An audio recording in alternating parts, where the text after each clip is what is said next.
Dyma ni, da ni yma yn Focus Wales, yn Wrexham, mae'r wyl, da ni yn ei chanol i fan hyn, mae yn Bnawn Dy Gwener. A dyma fo Neil, un o'r trefnwyr yr wyl.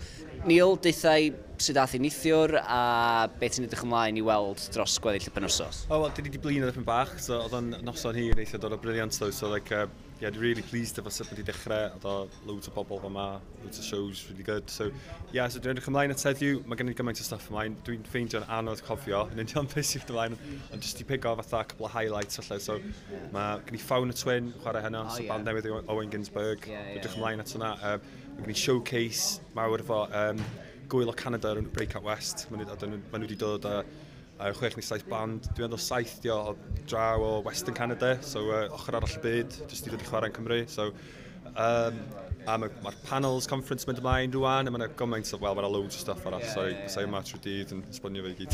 Ti'n bo, neithiwr yn nos Iau, y noson gyntaf, sut mae hwnna fel noson i chdi fel arfer bob blwyddyn, ti'n mynd amdani, ydy o'n teimlo fatha rhyddhad, wel, mae'r wyl mae wedi dechrau eto?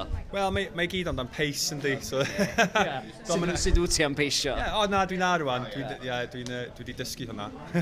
Dros y blynyddoedd.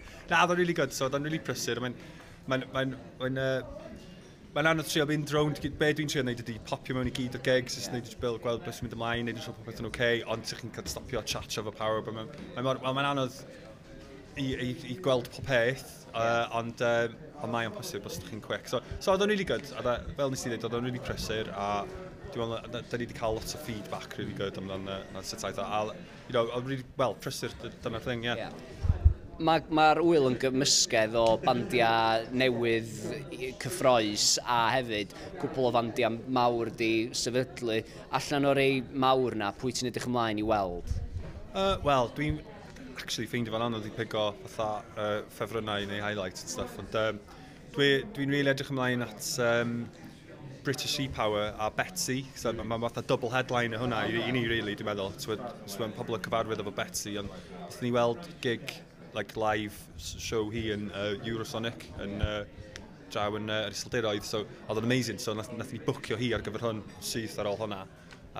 So yeah, dwi'n bydd hwnna'n... Ers yna, mae wedi dechrau gwneud yn eitha da iddi hi, yn dydi? Wel, yeah, so mae ar Radio 2 A-list a stuff fel yna. A mae'r show yn brilliant, though, ti'n gorfod gwylio hi'n like, byw.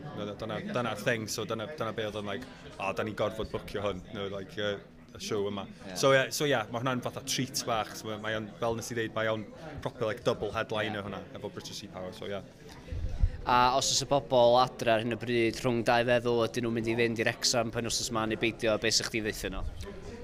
Wel, ia, dewch draw, wrth gwrs, wel, fel nes i ddeud, mae'n anodd i fi trio esbonio yn yr amser byr sydd gennym ni gymaint o stuff sydd gennym ni mlaen heddiw, ond hyd yn oed os ydych chi eisiau fatha taster bach a gweld beth sy'n mynd ymlaen, mae loads o stuff free, jyst i ddod i fatha, os ydych chi eisiau fatha dip your toe in, a just weld beth os ydych chi'n ffansi efo. Ond ia, da ni yma trwy dydd ar nos heddiw a trwy dydd fory, a mae loads o stuff i weld, so ia, just dewch draw.